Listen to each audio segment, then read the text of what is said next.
And our first session looked at international perspectives and examples of a just transition. And I think, interestingly, and perhaps not surprisingly, that one of the key things to unlocking a fair transition and a just transition wherever we are, it is about involving people and involving people in the transition, involving communities within the transition.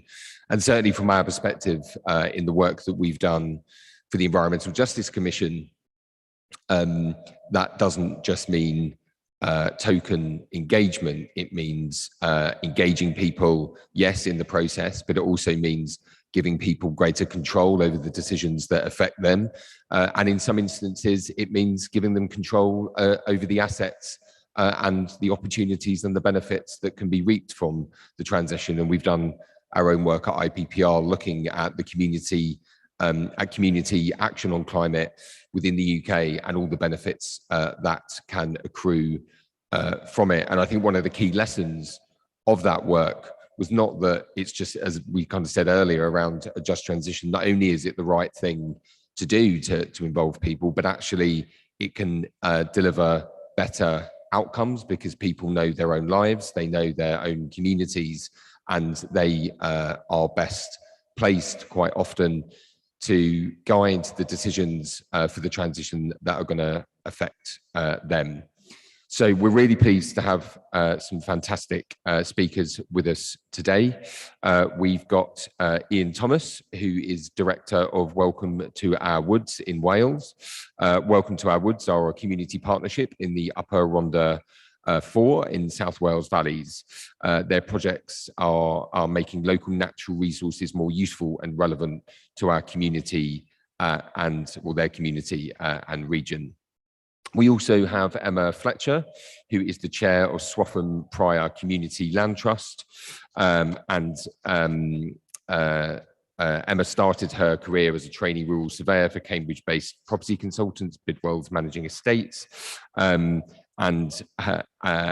has been working with Swaffham for a number of years. And I know that actually I saw it featured on the news. It was featured in our report about a year ago, but the project was recently featured on the news, I know, as a result of some of the work that the government is doing around net zero and heat. So very much looking forward to hearing from Emma. Next up, we have Aviram. Aviram is the project leader at the Sadhana Forest, Kenya. Aviram is the founder and international director of Sadhana Forest, and that is a vegan volunteer-based organization focused on creating long-term plant-based food security through environmental restoration. And last but not least, we have Aina McPherson, who is the founder and lead gardener at the Urban Community Gardens in Brooklyn. And I'm really looking forward to hearing from our speakers, who are going to tell us a little bit about their projects, say a little bit about why it's important to involve the community, the benefits that it brings, and also, if time, to talk a bit about the barriers that they face as well. And then we're really looking forward to getting into a discussion with our speakers, both through questions from our online audience and also those that have joined us here today as well. But first up, I'm going to hand over to Ian Thomas, who, as I said, is the Director of Welcome to Our Woods in Wales. Over to you, Ian. Thank you, Luke. I'm going to share my screen. I've got a few photographs to show. Brilliant. Well, thank you, Luke, Olivia and the team for allowing us to come talk to you about our project in Treherbert in the Rhondda Valley, South Wales. So we're Welcome to Our Woods, and this is where we work in the Rhondda Valley in South Wales. You can see that it's we're an ex-mining community, but the scars of mining today are very difficult to see. And what we've got is this recovering landscape, this beautiful landscape. It's owned by Welsh Government, so it's a Welsh Government public estate. And it presents a load of opportunities for our community to get involved in climate action. Our projects are not just about making action on climate. It's also about taking the community with us and as Luke said, this just transition, trying to create community benefit while we're undertaking these climate projects. So this is kind of who we are. We're a partnership, and as you would normally expect to see, we've got the statutory sector in there, lots of organisations that deliver kind of creative projects and things like that. And I'll come on to a bit about how important art and creativity is to welcome to our woods and getting people involved. But what's not represented here is the local people that roll up their sleeves and actually get out there and do the work and provide the governance for this project. So the type of things that we kind of do is we've got two woodland sites that we predominantly work in over the last sort of 10 years. One is Pen Peak and the other is Cwmsybren, two very different woodlands. One is a predominantly conifer plantation based woodland, and one is Cwmsybren that has a lot of broadleaf trees in there, and we manage them quite differently. So the broadleaf trees, we're sort of undertaking a coppicing type regime for carbon capture, and then the bottom there you can see one of the guys cutting a tree down to stump, and just a few months later the tree bursting back into life with all that carbon capture taking place. And lots of this activity is undertaken by volunteers with staff members who've got appropriate sort of chainsaw licenses and things like that. We've built a hydroelectric scheme on the public estate as well. So it's a small 29 kilowatt hour scheme, and we're in the process of trying to run a private wire now to a piece of land that we're going to hopefully site a sawmill on, just sort of 65 meters away from this turbine house. Really, as I sort of alluded to, we're a community woodland group, but we're about woodlands, but we're really about people, and we're really about people and the culture of our place, and bringing people on board and empowering them to take further action. And why we want to get people involved is because the more people that are involved, the more we can do effectively, the more work we can do. What this also does is it's a different model to a public body looking after the land, and we think that this alternative model of land management delivers a lot of different things that a traditional model perhaps can't deliver, and part of that is getting people involved in taking action. We've run a social prescribing calendar, and this is how people get involved on a day-to-day basis, and they can come and get involved in litter picks, woodland therapy sessions, or just even social strollers where people go out and take a walk together. And we've found this is a great way of people coming through the door, getting involved with what we're doing, and then perhaps getting involved in other things that we climate action sort of activities that we'd like them to get involved in. And we find social prescribing a really good way of just getting people through the door and allowing us to have these discussions with them about getting involved further. We run a pay-as-you-feel cafe one day a week. We've got community gardens. We're in the process of developing a market garden as well. So, we perhaps get involved in things that you wouldn't expect community woodland groups to get involved in. But this is about where our community members have got passion. And one of our community members was an ex-chef, so really has driven this idea about involving local food and growing food here in the Upper Rhondda. We've got a building, and this was something that is quite new to us. So in 2018, we bought the old library in the High Street at auction, and it has been quite a revelation to us. So a lot of people we didn't know about us, and we didn't know about them, and we were sort of up on the mountainside. And I think perhaps even lots of people with perhaps less mobile never knew what we were doing, and we didn't know about them. So coming onto the High Street has been quite a revelation to us, that people have come out of the woodwork, and we use this building really as a hub. We do community feasts in there, craft workshops, but what it's really importantly used for, it's bringing the community together to make those decisions about what projects we're doing next and what impact we want to have in the landscape. One project I just want to talk about, it's an old fueling station on the High Street that was demolished in the late 90s, and we turned it into a food growing project. And we've placed a classroom, a polytunnel, and a CEA, a controlled agricultural freight farm, so a shipping container with the hydroponics inside to allow us to grow food all year round. And it's about to be switched on. This is an art and impression, but it's beginning to look like this today, and we're just a couple of weeks away from making this site live and switching it on, so we're really excited about that. What next for us, really? So we're involved in a project called Rhondda Skyline, and what this actually is about the community co-designing with Natural Resources Wales, who are the Forestry Commission in Wales, 650 hectares of the land, And this will give us an opportunity to do all kinds of new programs and projects in the landscape. And ultimately, what it will mean is that we've got carbon wood material that we can use in the community. And one of the sort of aspirations of Welcome to Our Woods is to move from continue to be an ex-mining community to move into a new future of something like a forest town. And we would like to see the wood from the landscape starting to influence the architecture in our town and start building new homes and social housing. And we've got a few projects in the pipeline around building social housing from the landscape, but also things that we use in our kitchen and furniture, so we can pass this carbon through generations, really. So for us, it's about an alternative landscape management model that allows community members to have some skin in the game and get involved in taking action. And we think it's been a good success for now. I'm happy to take any questions, but that's a bit of a whirlwind tour of Welcome to Our Woods. Thank you, Luke. Fantastic.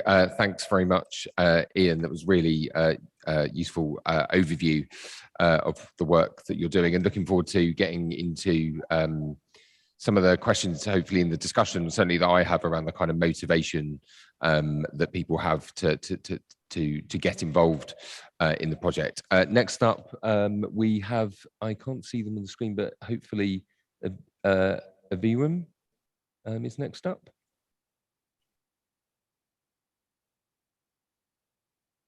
Hi, thank you very much, Luke. I'm very happy to be here and very thankful for the opportunity to present Sadhana Forest. So Sadhana Forest is a volunteer organization founded in 2003 in India. And since then, we have expanded to Haiti and to Kenya and now to North India as well, Northeast India, a place called Meghalaya. What we do is we work with local communities in arid areas to grow indigenous food-producing trees with them. And those trees are drought resistant and serve as a source of food for the community for long term. These are communities that are severely malnourished, many of them, and also, of course, tackle climate change. So the communities that we work with, since they are in arid areas, are well aware of the changes in climate.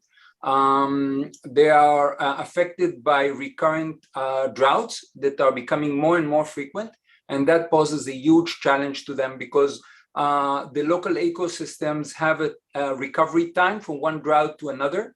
But now with droughts being very, very frequent, nature just doesn't recover, and people don't recover from one drought season to another, and they're facing very difficult,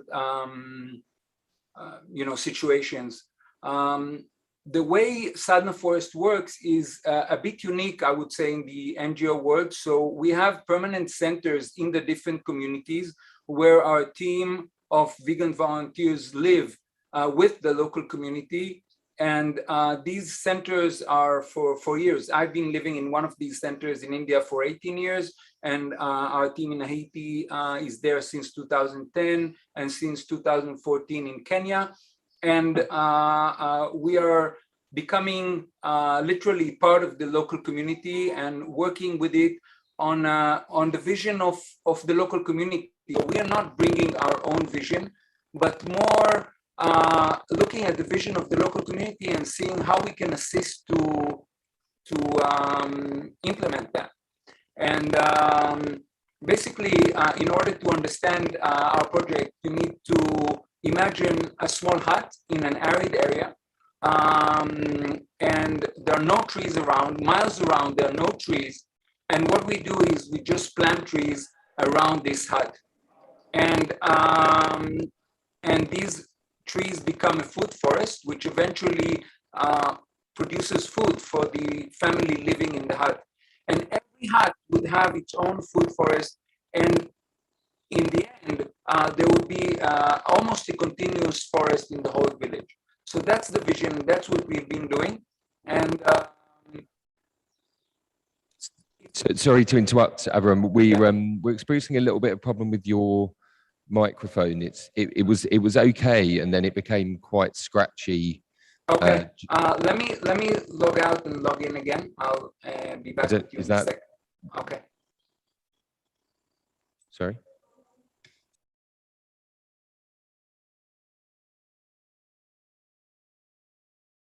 While we wait for Aviram, I think we might come back to him, and we'll come to Emma Fletcher. Emma.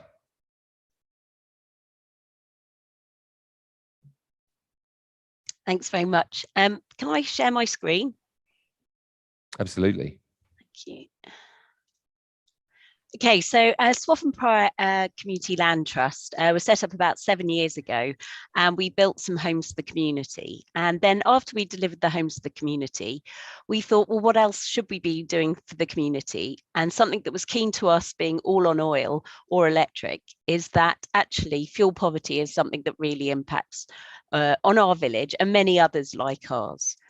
And so we started on a project to look at actually what could we do as a community to look at our heating systems and make a community change, a wholesale change for everybody that could benefit every resident in our village. And whilst it started off as a fuel poverty project, actually this developed over time. And really what I'm here to say is that actually all these projects take a huge amount of people. For us, it's been the council, the county council, the combined authority, government funding. You can't make change just as individuals. You can have individual leaders, but you really need a collective team to help deliver. So we're a beautiful rural village on the edge of the Fens. It's an agricultural area, and we sit about 8 miles east of Cambridge. We've got a conservation area. We're a very typical village in England. We've got 40 plus listed homes, but we've also got high areas of affordable housing that are on the edge of our community that really struggle with heating their homes and the cost of fuel bills. And we're entirely reliant on oil or electric or bottled gas. We have no gas here in the village. So we decided we want to replace the oil boilers with a renewable district heating scheme. One of the first things was actually no barriers to entry, so everybody can join. And we are apparently one of the first, possibly the first village scale retrofit project in the UK, ensuring that all of us and all of our neighbours can actually join up to this project and make a collective community change to bring us as a community closer to net zero. It's a high temperature network, which hasn't been done before. And I think that's one of the key changes that we've got on our project.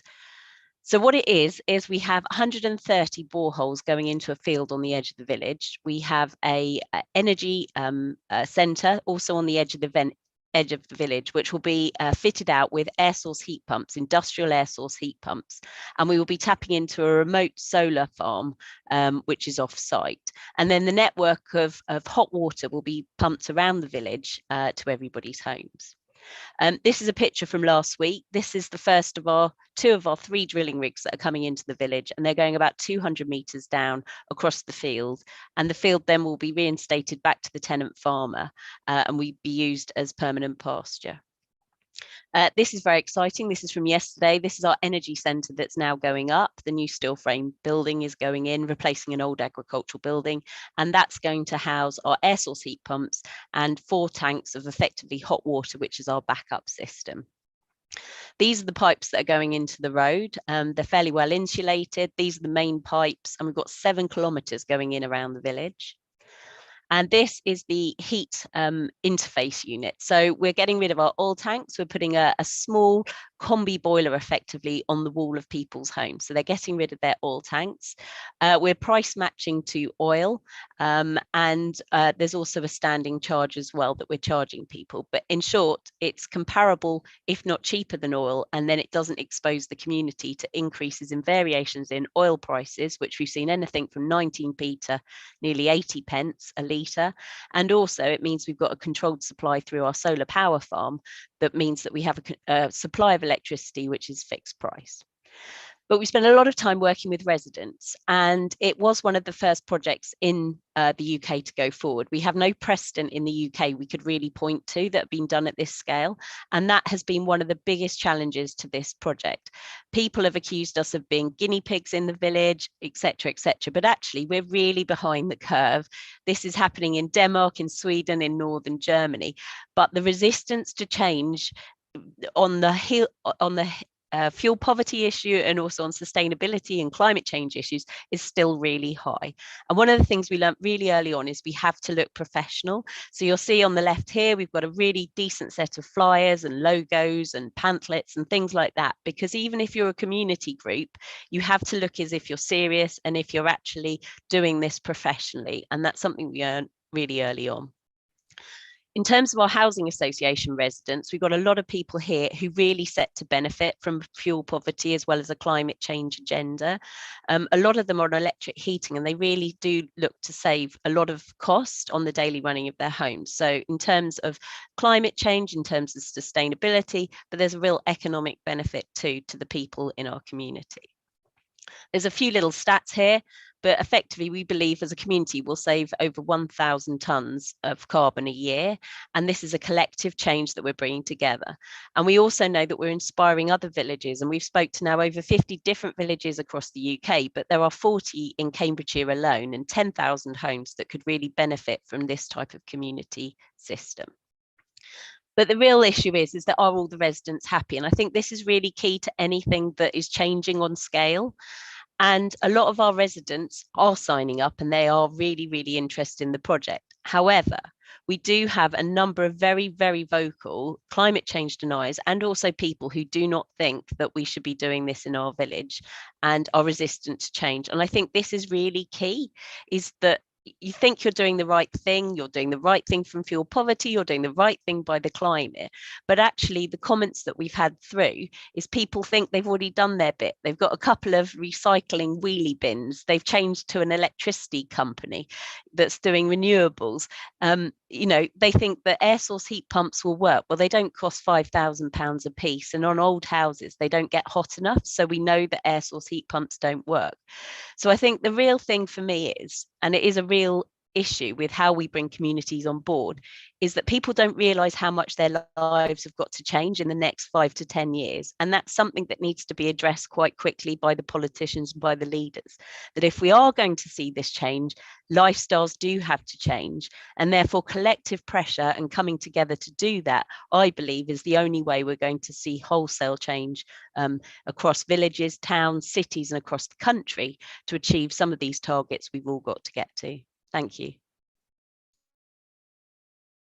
That's fantastic, Emma. Thank you so much. And I think as well as telling us a kind of, well, you know, what was really inspiring about the work that you're doing, I think it was a healthy reminder there at the end that we can't be complacent, and the work that there still is to do in communities, well, I mean, across the world, to convince people of the need to take action and the benefits that there are in doing it. We're going to come back to, or try to come back to, I now know what it feels like to be on the Today programme when one of the interviewers drops out.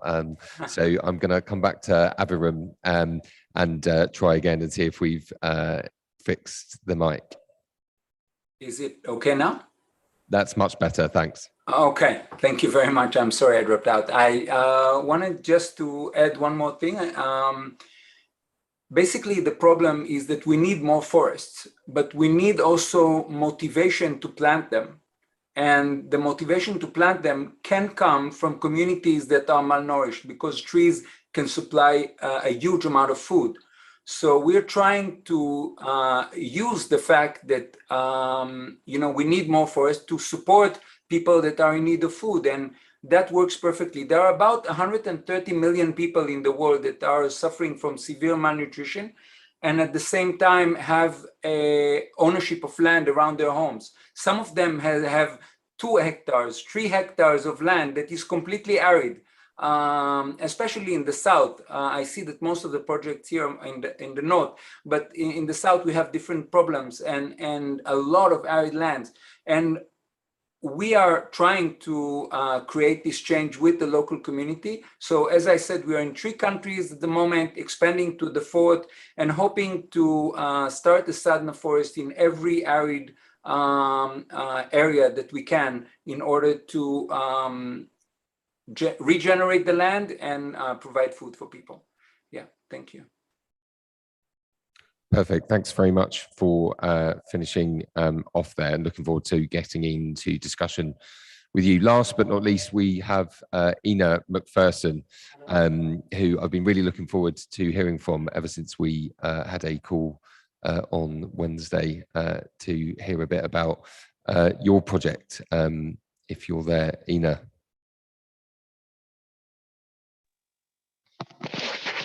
Good morning, everyone. It's morning here in New York City. It's quite early.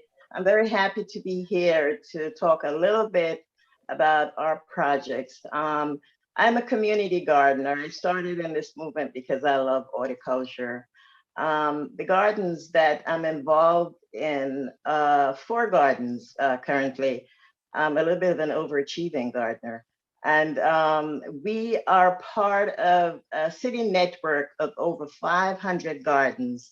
And we operate with the support and under the support of the New York City Parks Department, a sub-agency called Green Thumb. Now, our movement dates back to, oh, there's one of our chicks. Our movement dates back to the early 60s. And gardens in New York City, community gardens in New York City came about through development, social development of demolition of properties. There's a lot of issues with poverty, lack of housing, food insecurity, and such. And so these vacant land became available. And just regular, all our projects are community-based. No one gets paid in our gardens. We're all stewards and we operate at will and free. It's not a job for us. The movement came about through development, vacant lands, and through our movement, the city decided to create an agency to address our issues, and therefore Green Thumb was created. Most of our gardens are situated in urban setting with all the issues that come along with urban living, is that housing, lack of housing, availability of proper nutrition. And so our gardens, we use our gardens as not to show the possibilities of urban ag, but just to sort of teach people the possibilities of actually growing edible food in an urban setting. Most of the systems in our gardens are based on sustainable practices. We consider, we address climate issues every day. We collect water. We have no water on site. So all our water source is from rain harvesting. We plant naturally, we compost on site, and we also accept from the neighbors. During COVID, there was a big issue of the city cutting back on composting. And we did a little kickback on that, and it's been relaxed a little bit. We actually plant by seeds. We grow naturally, nothing, no fertilizers. It's a part of our member contract. You cannot use anything that's not natural in our gardens. And a lot of what we grow, we have chickens, we raise bees, we grow edible food and flowers. We plant for the bees. We do not plant annuals. We strictly stick to perennials. We have a teaching component to all our gardens that are attached to area schools, because we want our urban children to see the possibilities of, if you take care of the land, if you steward the land, how it nourishes you, it helps you in many ways, in mental health. When you garden, it improves your outlook in life. It not only improves the property values around where the gardens are situated, because we still deal with issues of land insecurity. Most of our gardens are protected, and that should be in quotes, because we have that leaf on our signage that denotes that we cannot be developed. But it's always an issue because eminent domain trumps everything in New York City, and real estate is a huge issue. The city doesn't really recognize that agriculture and green spaces is conducive to good living. It's not exclusive, they go together. And we, our last battle with the city was in 2015 in Tranquility Farm, which is about 5,200 square foot. We take up, our gardens take up a whole city block. So can you imagine? We are in central Brooklyn, prime real estate. And our gardens are the envy of every developer in our neighborhood. And so we're constantly worried, how secure are we?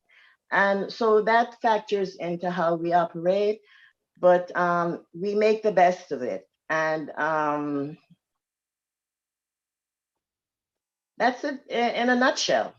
Our components are, we adhere to the best sustainable practices to grow naturally, our teaching component, and our neighbors, the members in the garden are people that are living in our immediate community. And so, and it not only, you know, it helps the way of life for people. Our communities are very diverse. We have a number of, it's like a UN, all the people that live around our garden. And it's amazing. Neighbors will not speak to each other, but if they come to the garden, they become a family. So, you know, the best of everything happens in a garden, I think, because nature abounds in there. And it's just a wonderful tool to build community, and for a better way of life, and to really confirms the practice of good living, and how it's important that we take care of the earth, because it all begins with the soil and the earth and the environment. Amazing. Thanks so much, Ina. I think there's some really important sort of lessons there around the importance of teaching people the kind of wider benefits that come with what you're doing, including mental health benefits and other health benefits, which I think are often underappreciated. As I was saying to someone in the break, that often and I include myself in this, environmentalists talk about the kind of co-benefits of climate action, but to many people they are just the benefits. They're the jobs, they're the health improvements, the cleaner air, the fuel reductions in fuel poverty that they see. It's not to say that people don't care about the wider climate environment, of course they do, but actually for many people some of those other benefits are front and center of their motivation for getting involved in some of these projects, and that's certainly what our research has suggested. I'm just going to look to Becca to see whether some questions have come in online. Perfect.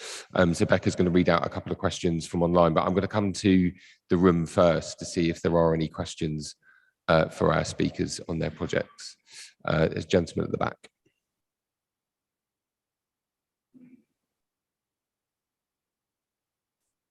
Thank you, and thanks to all of the speakers, because they're all fantastic stories, and you're all climate heroes in your own right. So thank you for the work that you do. My question is actually to Ian, directed at Ian and Emma. So I'd like to, first of all, I'd like to come and visit. It'd be great to find out more. Sorry, I should say that my name is Will, and I work for an independent charitable trust called Power to Change, and we invest in community business, and I am managing the climate action program, so very interested in the work that you're doing. I'm interested in how you finance the work, Ian and Emma in particular, and to what extent are they sustaining jobs and generating surplus profit in the community as well? Thank you.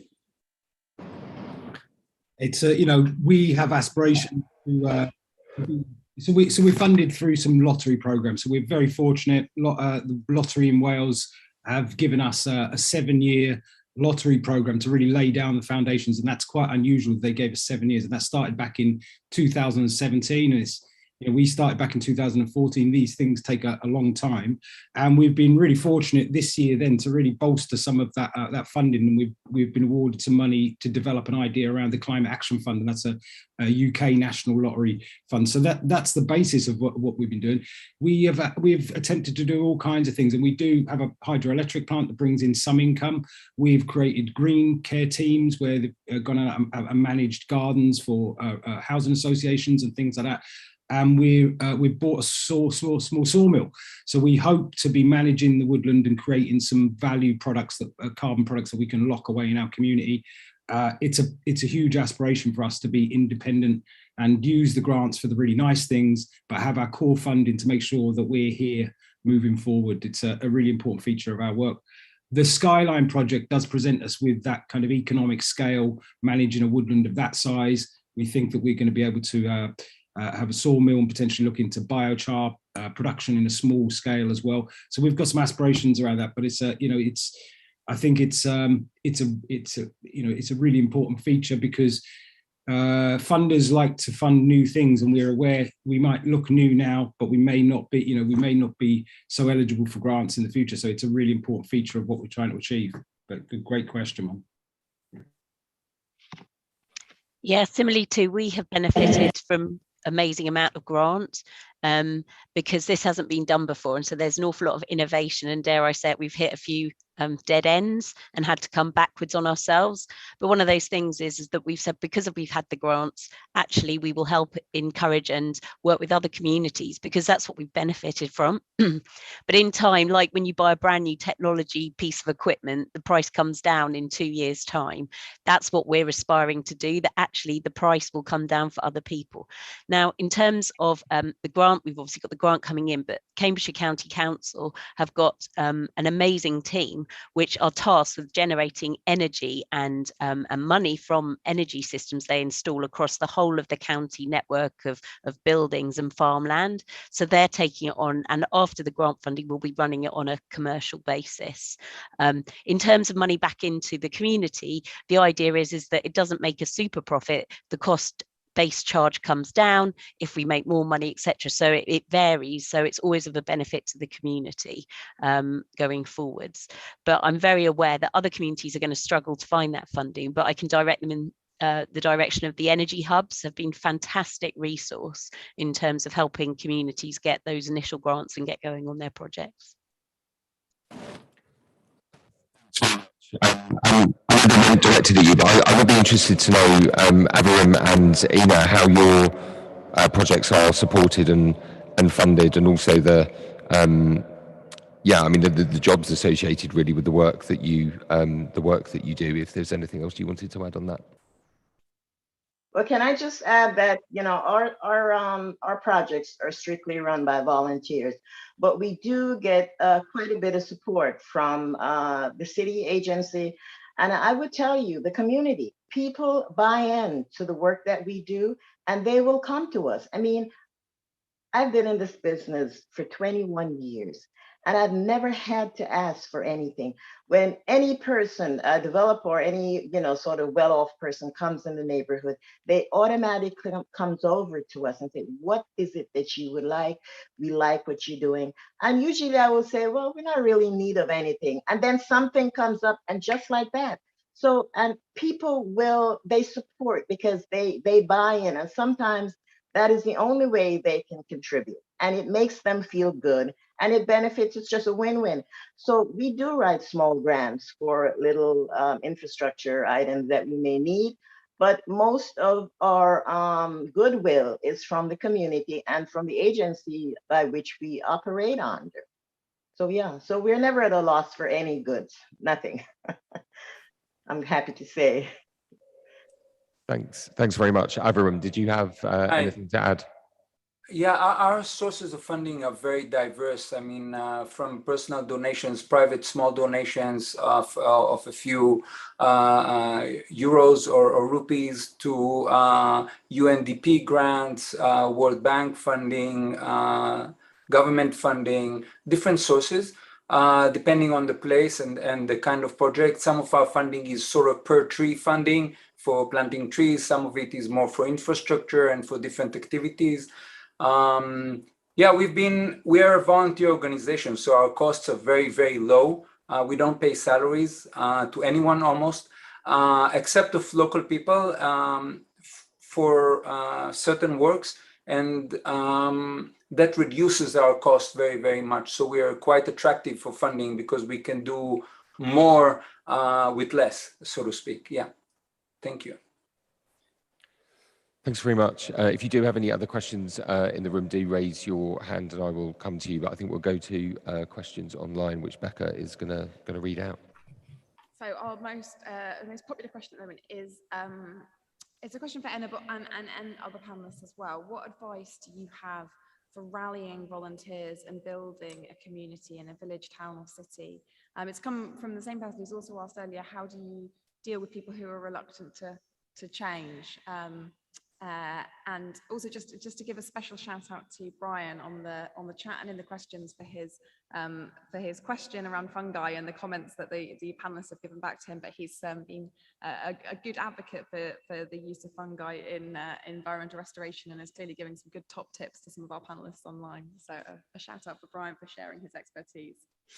Thanks very much, Becca. So I think we'll come to Ina first. How do you go about motivating your volunteers, and what about those who are less keen on what you do? The people that are kind of more reluctant, or kind of, I'm not sure whether people are kind of actively against community gardening or urban gardening necessarily, but yeah, it'd be good to hear more about how you motivate them. How do you bring volunteers on board? I think some of our work certainly showed, that is one of the big challenges for many organisations, in terms of capacity and resource.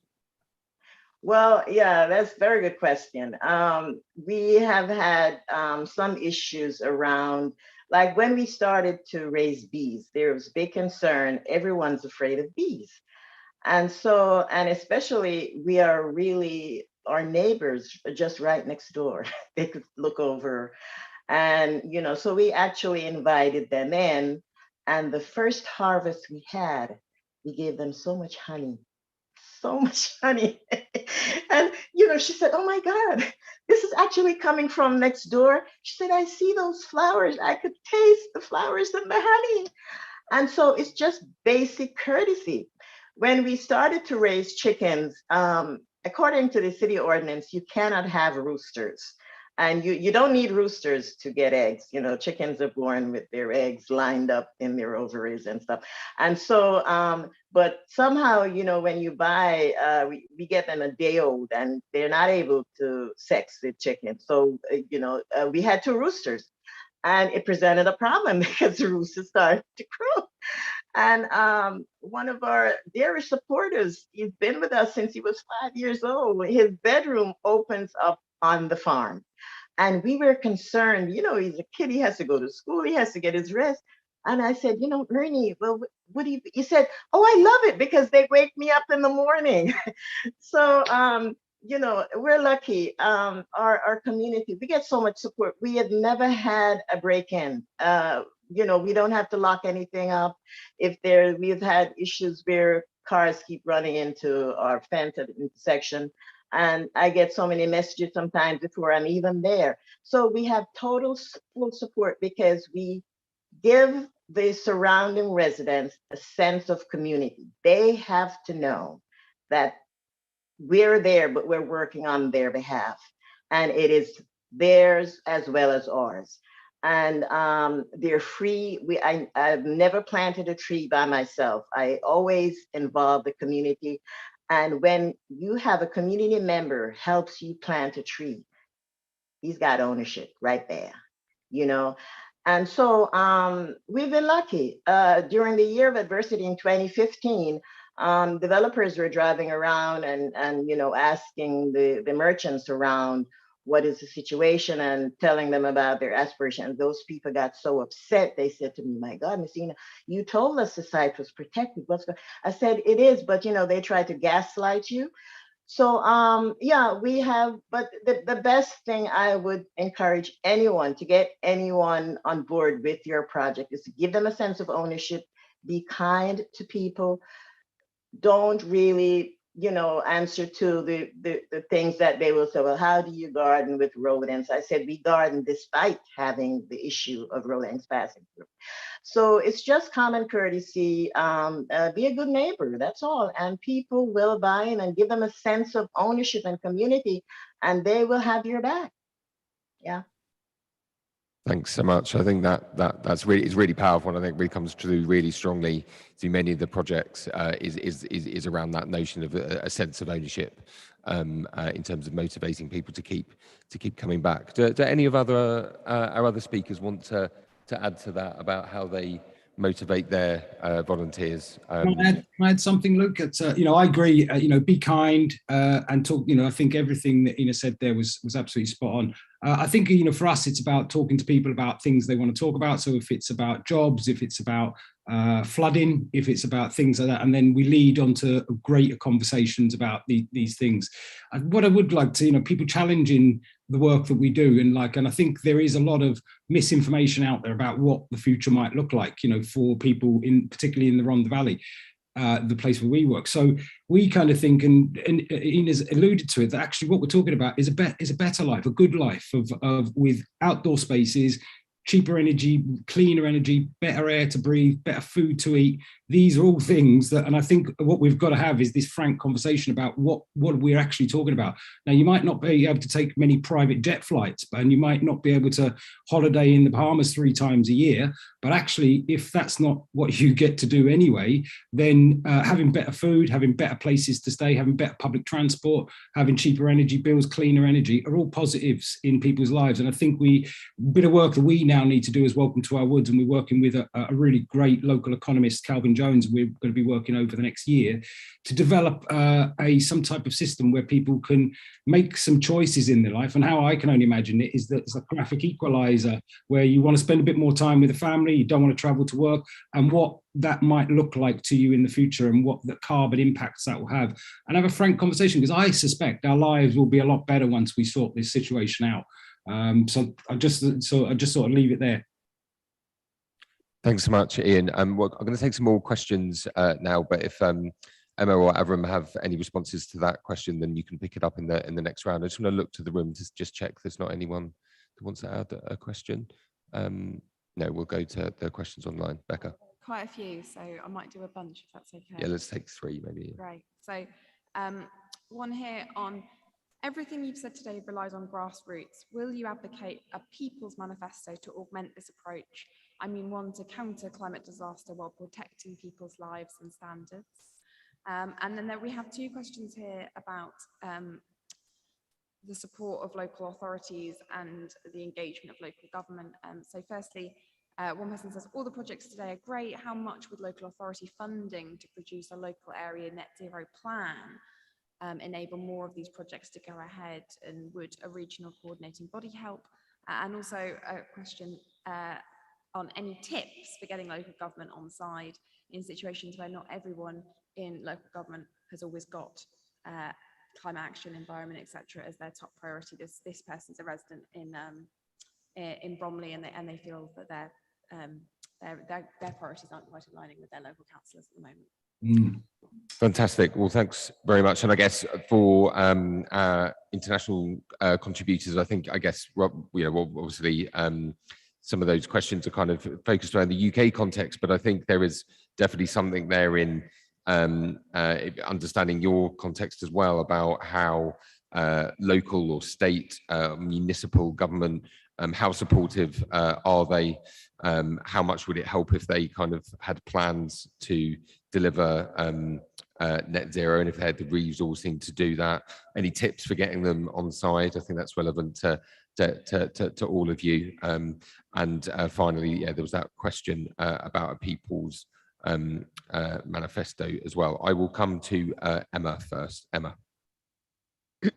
Well, I think it depends who you're dealing with. At a very, very local level, we have a parish council in our village, and the first thing they said to me is they'd support me as long as I never asked for any money. Now, that's a bit dangerous, because if they're the rules, and I'll happily play along those rules. So I'm a great believer there's always a way around every system if you really want to get things done. It might not be the direct route, but there's always some way of getting around. So I've not asked them for any money. Similarly, I've not asked for any support. Similarly, they haven't objected. But I know a number of the people who are very anti-climate change sit on the parish council. So you have to know what you're working with. In terms of a manifesto, it really depends whether you think it's going to speed up your action any quicker and how much it's going to cost you in terms of time and potentially money as a community or as a group to do that. I genuinely think crack on unless somebody tells you to stop. And apologies for my bad grammar for one of the answers I've just given in the chat, by the way. No worries, not at all. I'll come to Aviram next. Aviram, what kind of support do you get from the kind of local or even national governments that you in the areas that in which you work? What kind of support do you get from the state?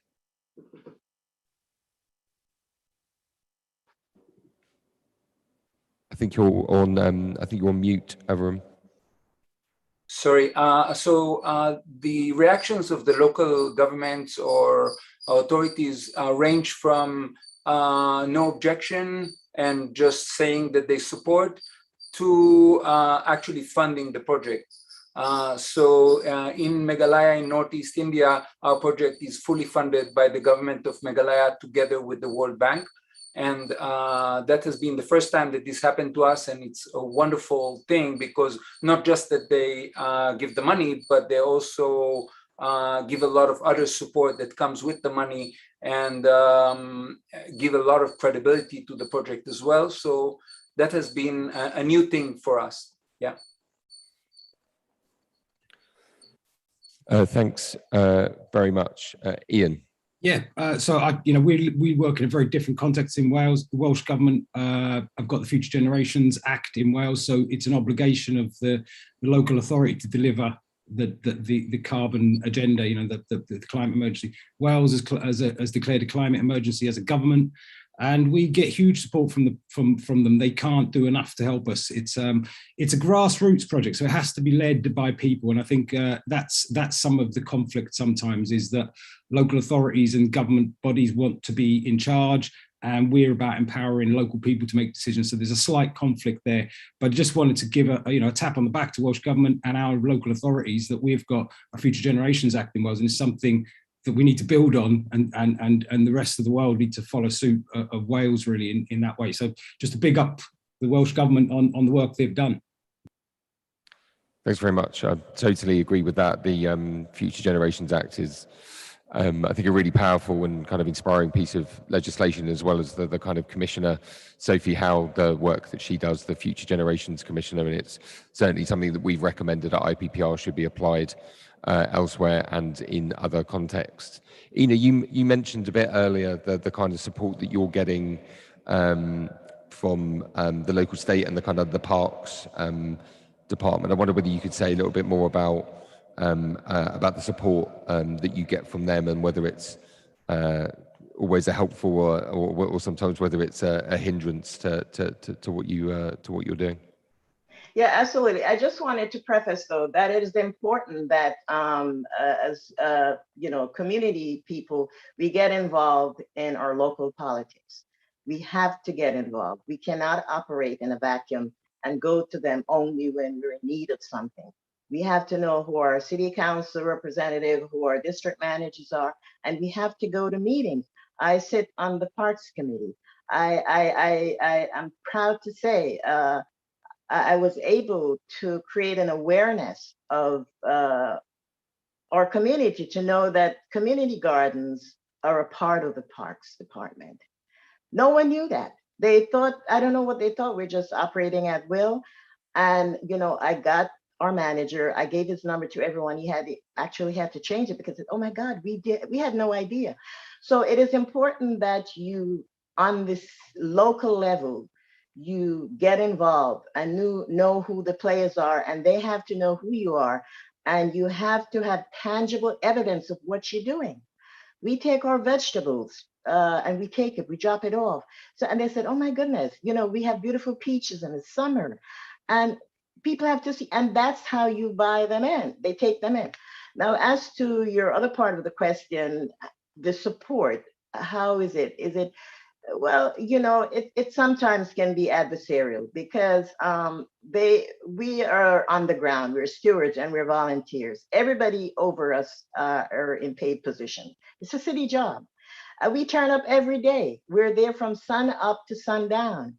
They come when we call them, and sometimes it's hard to get them, but it's a job for us. And so, you know, we struggle with getting them sometimes to really address the issues, but we are scrappy. And if we can get help from them, we go above.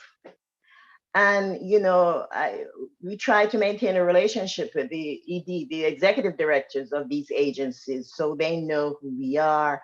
I have no qualms. I pick up the phone. If I find out something at the community board level that they didn't tell us about, I will call up and I will copy everybody so they know that I'm not speaking to one individual. So you get a better response. You copy everybody, you address one person and you copy everybody. And so you get the quickest response. So it's a cat and mouse game, but it's very strategic because you do not want to create an adversarial relationship because we're supportive partners. And so we have to be on each other's good side. But yeah, it is a challenge because for them it's a job and for us it's we have made a commitment to step up and stand up in our community, and we're acting on behalf of our community, and we do it with their support. And really sometimes the support is not all that good, but then we have each other. You know, we create a community of women. All our gardens are created by women from the Caribbean, and it's amazing. We had no men in our gardens. We had no men in our gardens, all women. And boy, I tell you, we did some work. We did some work. And now we have men because, you know, the younger women are coming in and the young men, they come in. And so it's all good. And it's fabulous. It's a great way to build community is to do the work. And when people see what you're doing, they buy in big. Yeah.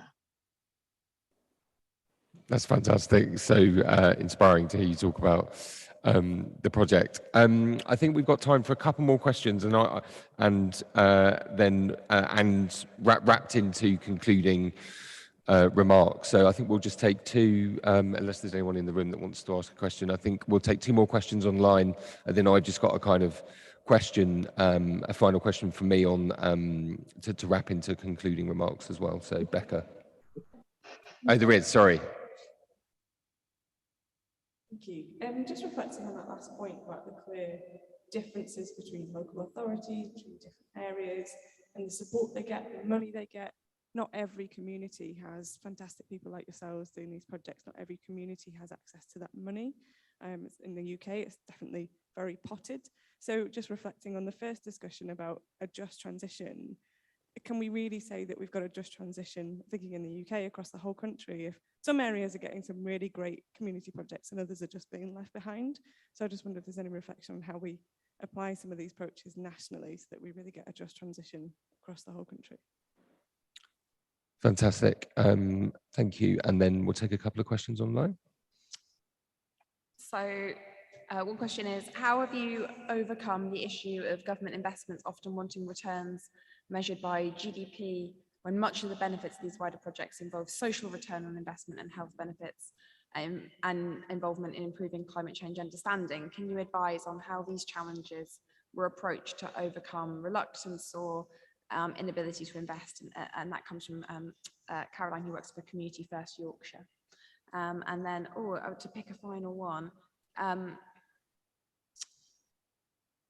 there's a question about how long, specifically in relation to Welcome to Our Woods, but I think relevant in lots of ways to other ones, about how long it's taken to get to where you are.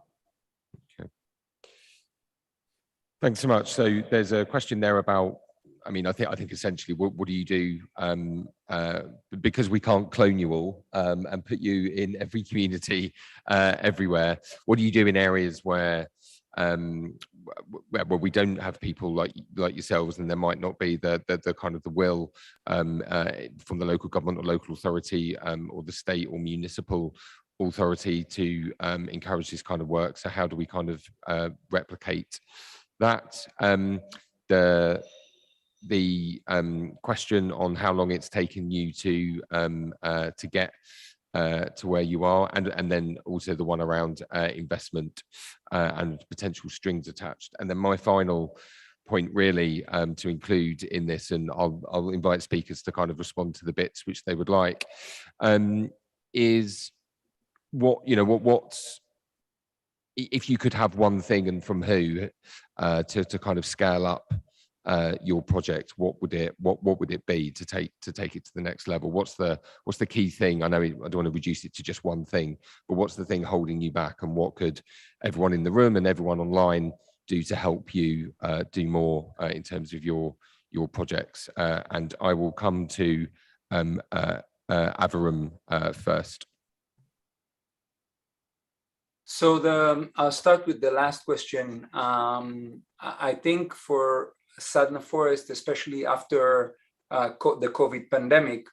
So before the COVID pandemic, we had 1,300 volunteers, residential volunteers a year in our campus in India, and a few hundreds more in Haiti and Kenya. So we had a lot of people flowing in, and some of them were staying for months or years.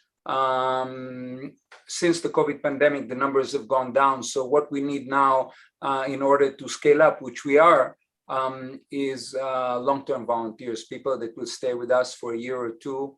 So if people are looking to do something very practical for to reverse climate change and like working with local communities, you're welcome to join us.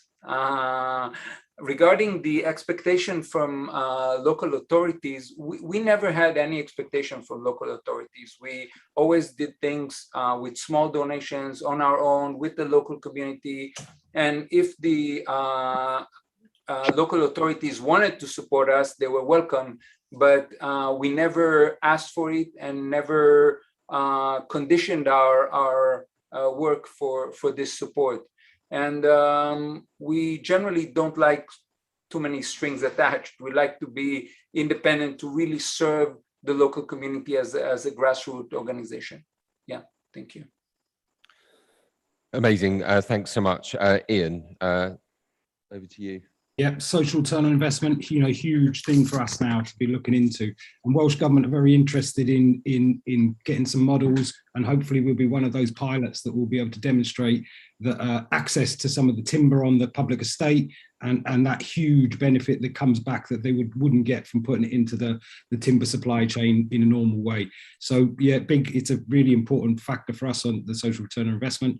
Timescale, we've been we incorporated our company back in 2014, and it's taken this time, and I think we're just sort of getting a bit of momentum today. Really, we've done a few things like hydroelectric builds and things like that, but it was bringing all of that together makes a bit more sense, and I think it's today we're starting to build that momentum. Spreading this, yeah, I think that there's probably people like us, and we're not. I guess I'm not that unusual, man.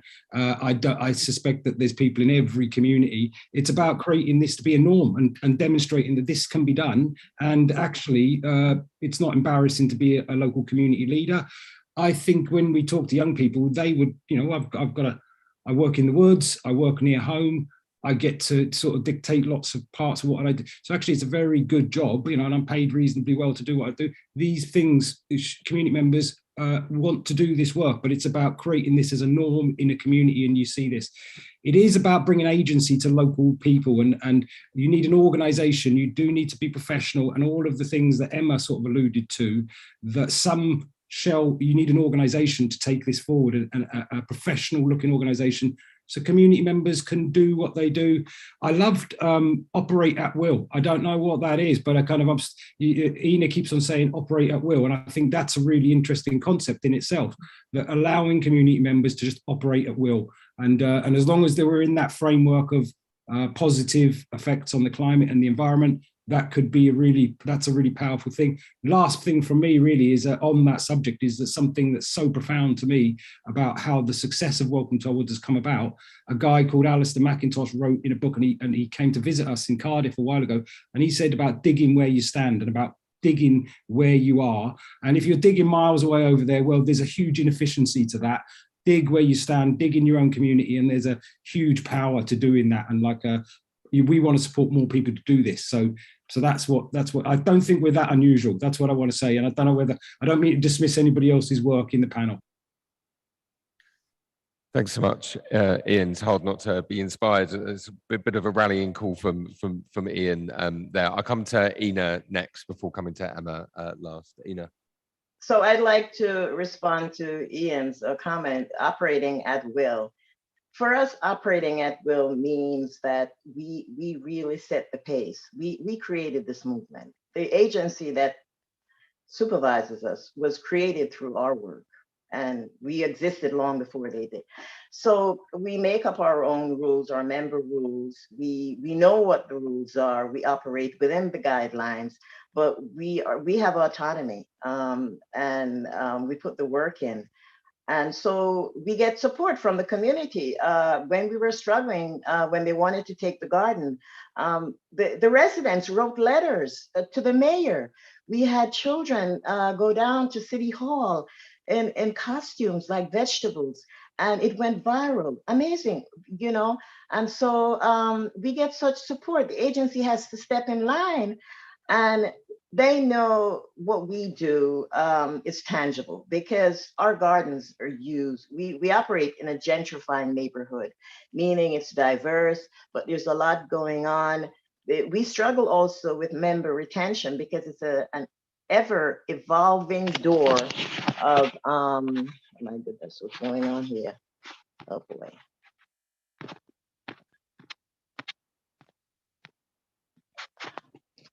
Sorry. Yes, we have members. We have a hard time holding on to members because the neighborhood is ever so evolving. It is so expensive for these young people to survive and live and pay the rents that are required to live in these neighborhoods. It's a revolving door, but you know, there's always the law of attraction. Nature abhors a vacuum. We are not, we're not unique. Yes, we're doing a whole lot of stuff, but there are other people out there that can do that stuff, and by example. And, you know, I'm in the process here now of sort of scaling back because you have to create leaders. When you start a project, you cannot think everything revolves around you.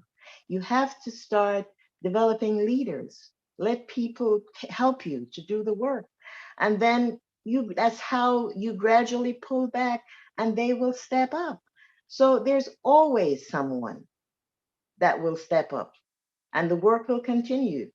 You know, we'd like to think we're the only ones that can do it, but no, there are other people out there that can do it and do it better sometimes, you know, so yeah. Thank you so much, Ina. Emma, over to you. Yeah, in terms of timescale for our project and also the professional point that came up in the chat, we had already got credibility in the community because we delivered 8 homes to the community as part of the Community Land Trust. But I think what we were trying to get over was, as volunteers, what did we know about energy? And therefore you had to look a little bit more slick and have a website with frequently asked questions and things like that maybe we hadn't really done before in terms of the housing project. We're certainly not super professional or slick. We've still got a long way to go. But I take on Ina's point as well. Actually, having other examples, showing people, talking to people, and I think all of us on here are very much of that view, that inspiring others to do projects also helps then reflect back on your own project and it helps build back. So that has been a really key thing. And we've inspired other communities who, what's taken us 7 years in total, they've done in 2 years. They've set up a community land trust, they found land, they've got houses, they've started an energy project. So I think it's inspiring others. In terms of funding for energy projects, they are on a national scale. So if anybody does want that, the energy hubs are regional, but all of our funding has had to come through from a national level.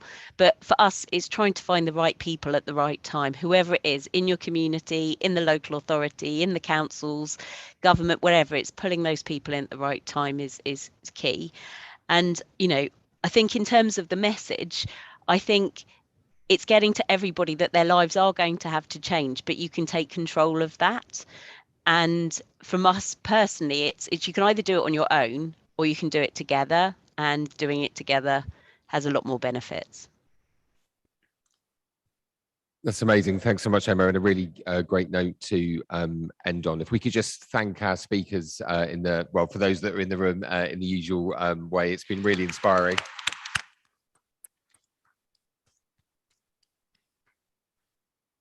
I think that this session has been absolutely fabulous for me, and I think it's kind of spoken to me. I've been here for 2 weeks. What has been the most inspiring thing about this, about being at COP, I think, is the action, whether it's individuals, but often in groups and as communities, that people are taking across the UK and across the world to tackle climate change, and also further tackle economic and social injustice as well, and ensuring that it is a fair transition, ensuring that people are really involved. And I think, you know, just that notion at the end about the idea of creating leaders, and as someone said in the chat, they will stand on your shoulders because of the great work that you're doing. I just wanted to thank everyone for coming today. Thank you to all of our speakers.